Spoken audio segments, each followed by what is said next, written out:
चलिए बुलेटिन की शुरुआत करते हैं। सदी का सबसे बड़ा सूर्य ग्रहण रविवार को देखा गया।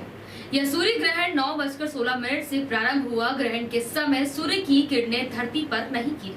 सदी का सबसे बड़ा सूर्य ग्रहण रविवार को देखा गया। सुबह 9:16 से सूर्य ग्रहण शुरू हुआ, जो सबसे पहले सुबह 10 बजे मुंबई और पुणे में देखा गया।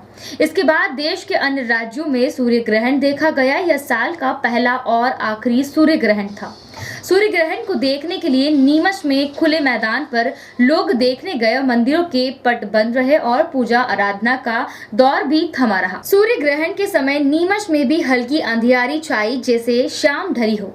जब चंद्रमा पृथ्वी के बहुत करीब रहते हुए सूर्य और पृथ्वी के बीच जाता है और चंद्रमा पृथ्वी का पूरा तरह से अपनी छाया में ले लेता है, जिससे सूर्य की रोशनी पृथ्वी पर नहीं आ पाती है, तब इस खगोलीय घटना का सूर्य ग्रहण कहते हैं।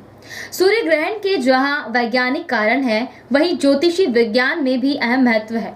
सूर्य राशियों पर भी प्रभाव डालता है।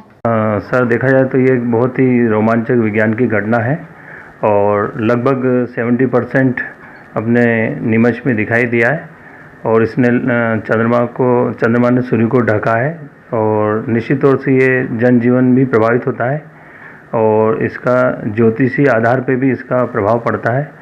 और देखा जाए तो इसको खुली आंखों से नहीं देखना चाहिए, क्योंकि जो पराबैंगनी किरणें सीधे आंखों तक पहुंचती है और वो आंखों को प्रभावित करती है। इसको सौर फिल्टर के माध्यम से देखना चाहिए और इसको ख़ास तौर से जब बच्चे देखते हो तो उन पर नज़र भी रखना चाहिए।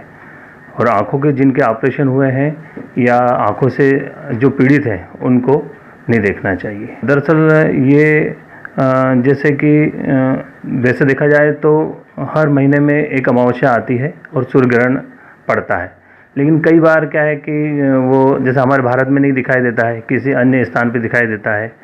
और इसी प्रकार से जैसे आप देखेंगे कि इसके साथ साथ ही पूर्णिमा पर चंद्रग्रहण दिखाई देता है, जो 5 जुलाई को दिखाई देने वाला है।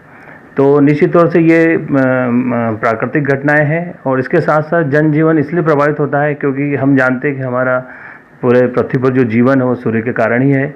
और कई बार देखने में आता है कि जब पूर्ण सूर्यग्रहण होता है तो जो पशु पक्षी वो उनकी जीवनचर्या प्रभावित हो जाती है। कई बार वो पक्षी अपने घर की ओर लौटने लगते हैं। दिन में ही जब सूर्यग्रहण की स्थिति होती तो पक्षी अपने घर की तरफ लौटने लगते हैं और निश्चित तौर से ये हमारे जीवन को प्रभावित करता है। सूर्य ग्रहण के समय में नीमच में भी कुछ समय के लिए सूर्य की किरणें धरती पर नहीं आ पाई और अंधियारी छाई रही। सूर्य ग्रहण के वैज्ञानिक महत्व की बात करें तो सूर्य ग्रहण एक खगोलीय घटना है। जब चंद्रमा घूमते पृथ्वी और सूर्य की किरणें धरती पर नहीं आ पाती है, इसलिए इसे सूर्य ग्रहण कहा जाता है।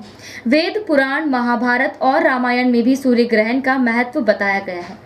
पुराणों के अनुसार सूर्य ग्रहण का संबंध राहु, केतु और उनके अमृत पानी की कथा से है। इसके अलावा स्कंद पुराण में भगवान शिव पार्वती को समझाया गया था कि सूर्य ग्रहण कैसे होता है। इसके अलावा विष्णु पुराण में भी सूर्य ग्रहण का महत्व बताया गया है।